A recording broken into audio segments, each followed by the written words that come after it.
Hello everyone. उम्मीद करता हूँ आप लोग अच्छे होंगे और आज हम लोग अपना लेक्चर स्टार्ट करते हैं ह्यूमन डेवलपमेंट। हम लोग ने एक्सरसाइज कंप्लीट कर लिया है। अब हम लोग क्वेश्चन आंसर पे मूव ऑन करेंगे। ठीक है, क्वेश्चन आंसर इंपॉर्टेंट होता है एग्जामिनेशन पॉइंट ऑफ व्यू से, ताकि आपका माइंड और कॉन्सेप्ट आपका डेवलप हो सके। तो बिना देरी करे हुए हम लोग एक्सरसाइज ओपन करते हैं, क्वेश्चन आंसर इसमें सॉर्ट आउट करते हैं। Which one of the following the best describe the development. Development को कैसे बेस्ट डिस्क्राइब करा जाता है? ठीक है, डेवलपमेंट को कैसे डिस्क्राइब करा जाएगा? Positive change in quality, quality का पॉजिटिव चेंज होना। ठीक है, कांस्टेंट साइज में रहेगा वो भी नहीं माना जाएगा, इंक्रीज इन साइज ये भी नहीं माना जाएगा।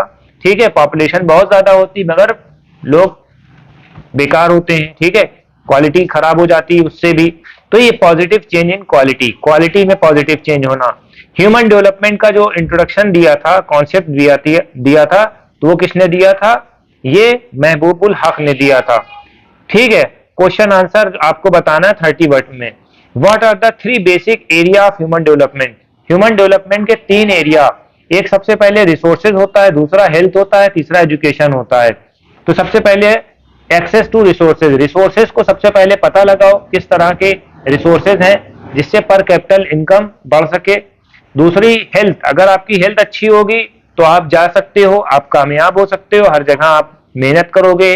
ठीक है, बिस्तर पे पड़े रहने से क्या होता है? पर कैपिटा इनकम आपकी खत्म हो जाएगी। ठीक, एजुकेशन क्या होता है? अब एजुकेशन से आप अपने नेचुरल रिसोर्सेज को प्रोसेसिंग रिसोर्सेज में कन्वर्ट कर सकते हो, डिफरेंट डिफरेंट रिसोर्सेज में कन्वर्ट करके आप अपनी इकोनॉमी को बूस्ट कर सकते हो, डेवलप कर सकते हो। तो ये हमारे 3 बेसिस रिसोर्सेज हैं। ठीक है, access of resources, health, on the last one is education. Education.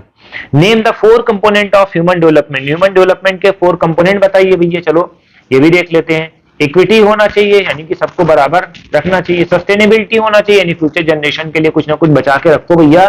ठीक है, प्रोडक्टिविटी होना चाहिए, इंपावरमेंट होना चाहिए। इंपावरमेंट का मतलब यानी कि पावर होना चाहिए आपके हाथों में कुछ ना कुछ। ठीक है, how the country are classified on the basis of human development. Human development का क्लासिफिकेशन किस बिहाफ पे होता है ये देख लेते हैं। सबसे पहले क्या होता है, ह्यूमन डेवलपमेंट का जो 4 कैटेगरी रखी जाती है। Very high human development, high human development, medium development, low development. ठीक है, तो वेरी हाई डेवलपमेंट में 49 कंट्रीज हैं। सबसे पहले क्या होता है? Very high human development. ये उसमें ये कंट्री आते हैं जिनका बहुत कामयाब है। नॉर्वे है, स्वीडन है, ये सब लोग हैं। ठीक है, यूएसए है। ठीक है, हाई ह्यूमन डेवलपमेंट इंडेक्स ये होता है। ठीक है, मीडियम डेवलपमेंट इंडेक्स। ठीक है, अब इसका स्कोर क्या होता है? हाई डेवलपमेंट का स्कोर जो होता है 0.8 से ग्रेटर होना चाहिए। ठीक है, इससे नीचे का आएगा हाई ह्यूमन डेवलपमेंट, फिर इससे नीचे आएगा मीडियम डेवलपमेंट। ठीक है, लो डेवलपमेंट में जैसे अफगानिस्तान है, यमन वमन है। ठीक है, तो ये सब चीजें आपको याद रखनी है।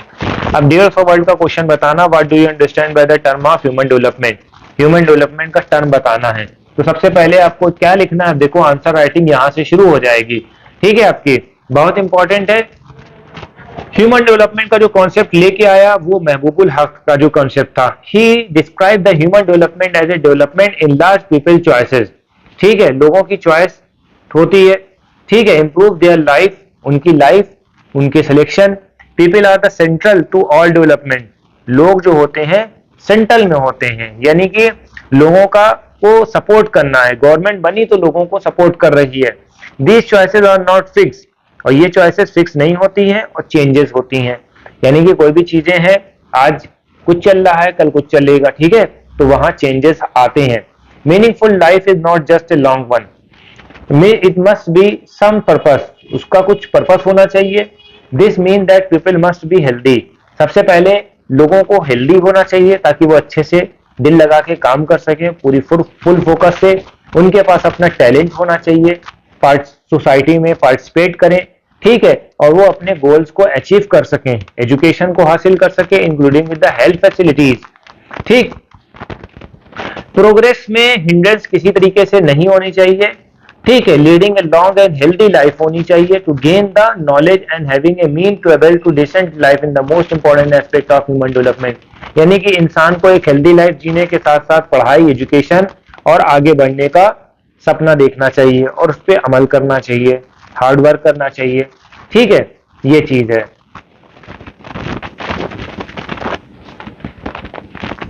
Building people capability in the area of health, health के कंटेस्ट में लोगों को डेवलप करना चाहिए, एजुकेशन के कंटेस्ट में लोगों को डेवलप करना चाहिए, जितना भी एक्सेस का रिसोर्सेज का एक्सेस है उसमें आपको डेवलपमेंट चाहिए।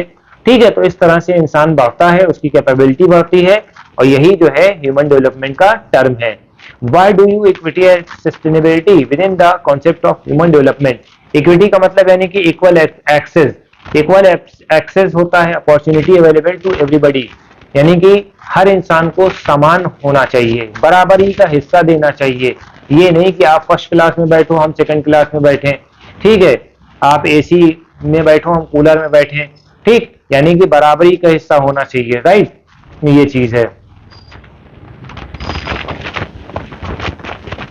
Opportunity available to the people must be equal there gender, gender के भी हिसाब से यानी लड़का लड़की हो बराबर है, रेस के हिसाब से, इनकम के हिसाब से यानी गरीब और अमीर दोनों बराबर होना चाहिए, कास्ट के हिसाब से चाहे वो हिंदू हो चाहे मुसलमान हो सब बराबर होना चाहिए। तो ये इन्होंने कहा है, ठीक है। It aim to provide equal opportunity, सभी लोगों के लिए इक्वल अपॉर्चुनिटी होनी चाहिए, कहीं भेदभाव नहीं होना चाहिए, तो वहां पर हर इंसान आपस में कामयाब हो सकता है, आगे बढ़ सकता है, गेट थ्रू कर सकता है, ठीक है। It is essential for human development, equal access to resources and order to fulfil choice and meaningful life बनाता है, ठीक है। जैसे मान लो कोई कंट्री है उसमें बहुत से स्कूल के बच्चे जो है ड्रॉप आउट कर जाते हैं, क्यों ड्रॉप आउट कर जाते हैं, क्योंकि उनको पढ़ाई नहीं दी जा रही है, एक्सेस नहीं दिया जा रहा, चाहते कहते हैं कि यहाँ पर लड़कियां नहीं पढ़ सकती, तो क्या होता है वुमेन जो है बैक फुट पे चली जाएंगी, उनका लॉस होगा, ठीक है। वो अगर वो बैक फुट पे जाएंगी तो वो जो है आगे भी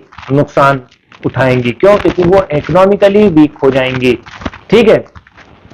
this show the how child the group is limited by not access knowledge, knowledge उनके पास नहीं हो सकती है। Sustainability can be defined using resource in any way that fulfil, any way का मतलब अपने रिसोर्सेज का इस्तेमाल करो किसी भी तरीके से, that fulfil the need of the present generation without compromising of availability of future generation.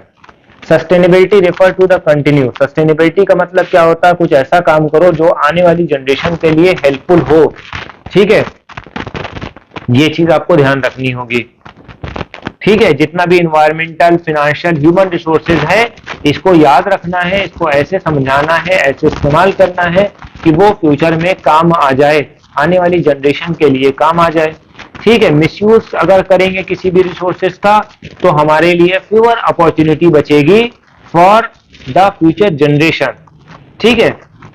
अब जैसे मान लो कोयले का एग्जाम्पल लिया है, पेट्रोल का एग्जाम्पल लिया, पेट्रोल हमने हद से ज्यादा इस्तेमाल कर लिया, पता चला पेट्रोल खत्म हो गया और लोग जो है साइकिल से घोड़े से चल रहे हैं, ठीक है, तो साइकिल समझो लाखों में बिकेगी, ठीक है। तो ये चीज आपको याद रखनी है।